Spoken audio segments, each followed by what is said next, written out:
ദൈവനാമത്തിന് എപ്പോഴും മഹത്വമുണ്ടാകട്ടെ.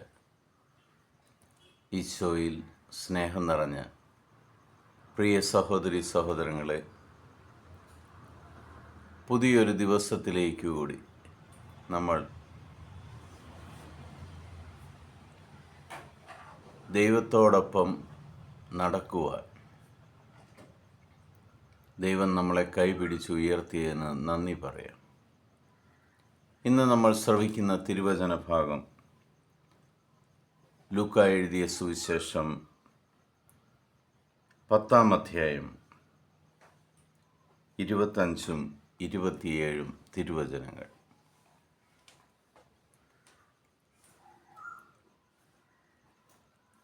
അപ്പോൾ ഒരു നിയമജ്ഞൻ എഴുന്നേറ്റ് നിന്ന് അവനെ പരീക്ഷിക്കുവാൻ ചോദിച്ചു, ഗുരു, നിത്യജീവൻ അവകാശമാക്കാൻ ഞാൻ എന്ത് ചെയ്യണം? അവൻ ഉത്തരം പറഞ്ഞു, നീ നിന്റെ ദൈവമായ കർത്താവിനെ പൂർണ്ണ ഹൃദയത്തോടും പൂർണ്ണ ആത്മാവോടും പൂർണ്ണ ശക്തിയോടും പൂർണ്ണ മനസ്സോടും കൂടെ സ്നേഹിക്കണം, നിന്റെ അയൽക്കാരനെ നിന്നെപ്പോലെയും.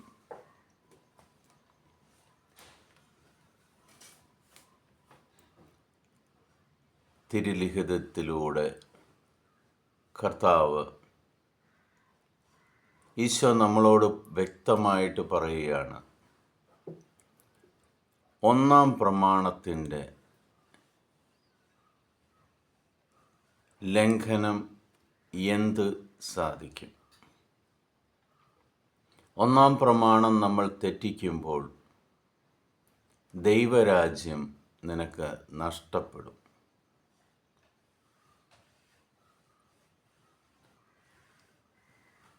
നിനക്ക് ദൈവത്തോടൊപ്പം നടക്കുകയും ദൈവത്തിൽ നിന്ന് അനുഗ്രഹങ്ങൾ പ്രാപിക്കുകയും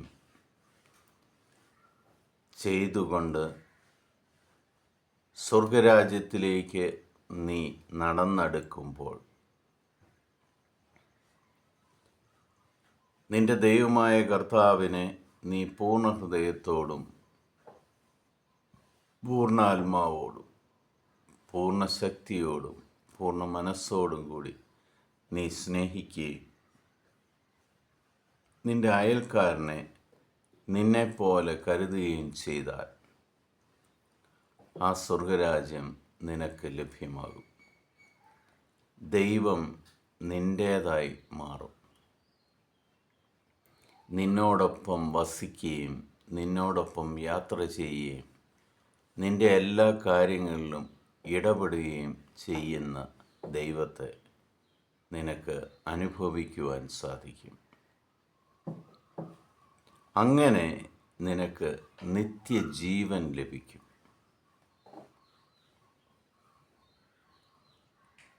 നോമ്പിലും ഉപവാസത്തിലുമായിരിക്കുന്ന നമ്മൾ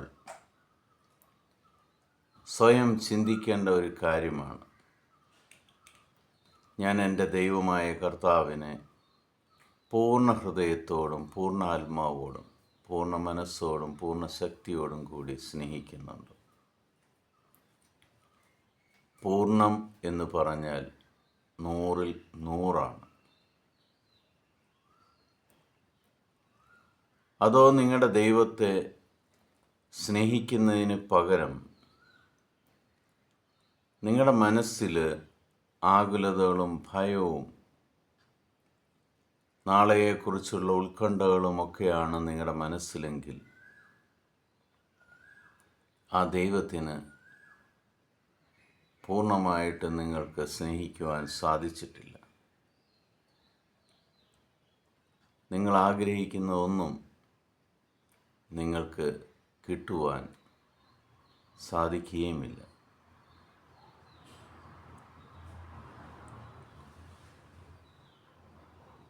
നമ്മളെ തന്നെ ഒന്ന് ആത്മശോധന ചെയ്തുകൊണ്ട് എൻ്റെ ആകുലതകൾക്ക്, ഭയത്തിന് ഇതിനൊക്കെയാണോ ഞാൻ ഒന്നാം സ്ഥാനം നൽകുന്നത് എങ്കിൽ അതെല്ലാം ഒന്ന് മാറ്റിവെച്ചുകൊണ്ട് ദൈവത്തിന് 100% ദൈവത്തെ പൂർണ്ണ ഹൃദയത്തോടും പൂർണ്ണാത്മാവോടും പൂർണ്ണ മനസ്സോടും പൂർണ്ണ ശക്തിയോടും കൂടി ഈ നിമിഷം മുതൽ നമുക്ക് സ്നേഹിക്കാം. ആ ദൈവത്തോടൊപ്പം നടക്കുവാൻ ശ്രമിക്കാം. ആ ദൈവത്തിൻ്റെ നിഴലായി നമുക്ക് മാറാം.